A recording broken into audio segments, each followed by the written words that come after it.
When I hear the phrase "on the edge," the irresistible image is the proverbial lemmings marching resolutely to the cliff. For the first time in history, humans are now poised to destroy the prospects for decent existence and much of life.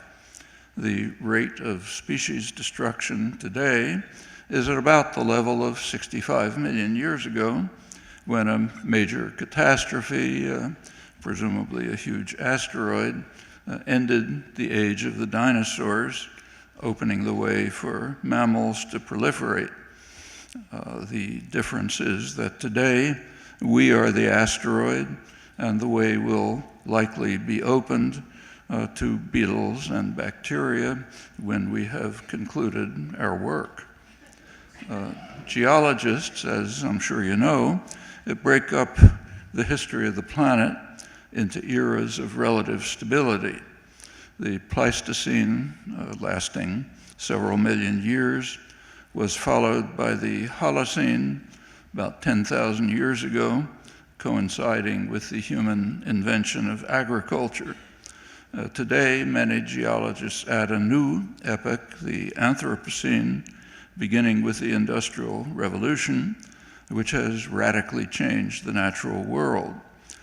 In the light of the pace of change, one hates to think when the next epoch will begin and what it'll be. One effect of the Anthropocene is the extraordinary rate of species extinction. Another is, of course, the threat to ourselves.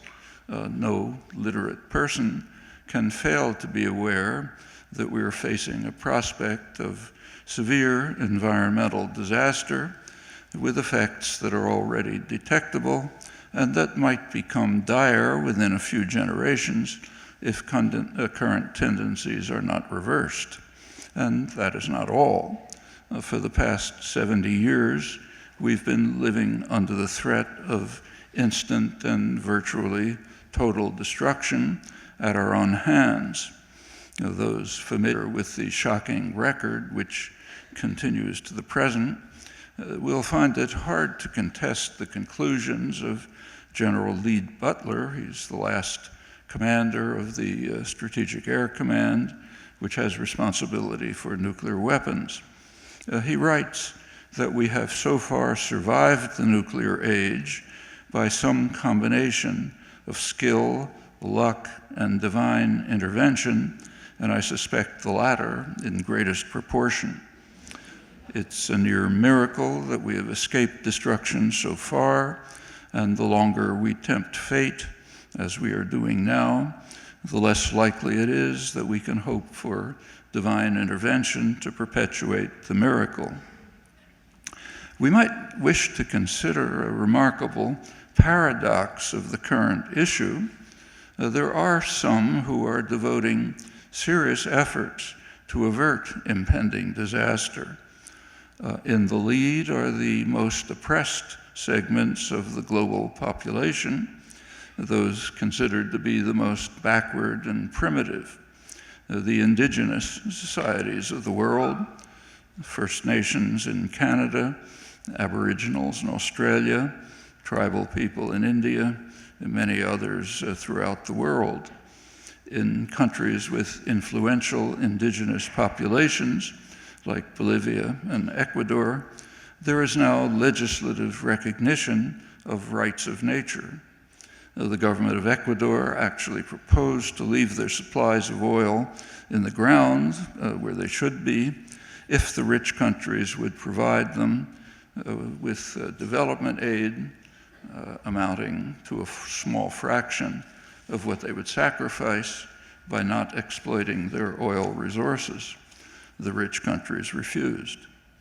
While indigenous people are trying to avert the disaster, in sharp contrast, the race toward the cliff is led by the most advanced, educated, wealthy, privileged societies of the world, primarily North America, United States and Canada. In the United States, there's now much exuberance about 100 years of energy independence as we become the Saudi Arabia of the next century. One might take a speech of President Obama's 2 years ago to be an eloquent death knell for the species. I'll quote him, he proclaimed with pride to ample applause that now under my administration, America is producing more oil today than at any time in the last 8 years. That's important to know. Over the last 3 years, I've directed my administration to open up millions of acres for gas and oil exploration across 23 different states. We're opening up more than 75% of our potential oil resources offshore. We've quadrupled the number of operating rigs to a record high. We've added enough new oil and gas pipeline to encircle the earth and then some. The applause tells us something important about our social and moral malaise.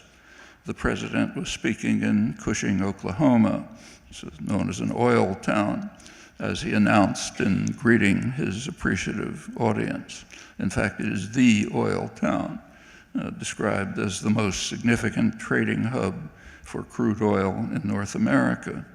And industry profits are sure to be secured as producing more oil and gas here at home, in the president's words, will continue to be a critical part of energy strategy as the president promised.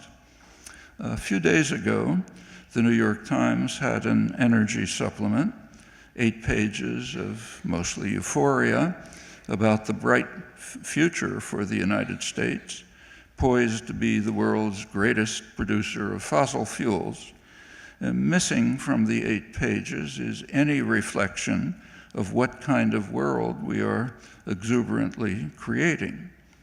In the moral calculus of currently prevailing state capitalism, the profits and bonuses in the next quarter greatly outweigh concern for the welfare of one's grandchildren, and since these are institutional maladies, they will not be easy to overcome.